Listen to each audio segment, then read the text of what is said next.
In a quiet suburban neighborhood, a man named David was still drowning in grief 6 months after losing his wife, Elena. The house felt too big, too empty.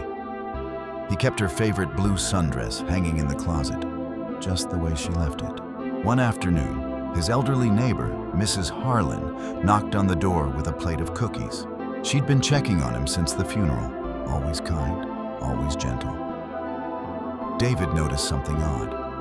The floral pattern on her blouse looked exactly like one of Elena's. He brushed it off as coincidence.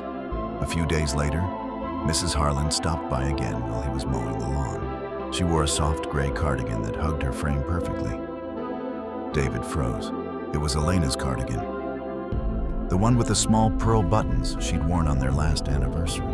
He asked where she got it. Mrs. Harlan smiled warmly and said, "Oh, I found it at a thrift shop downtown. Isn't it lovely?" That night, David couldn't sleep. He opened Elena's closet. Several outfits were missing. The next morning, he watched from his window as Mrs. Harlan stepped outside to water her flowers.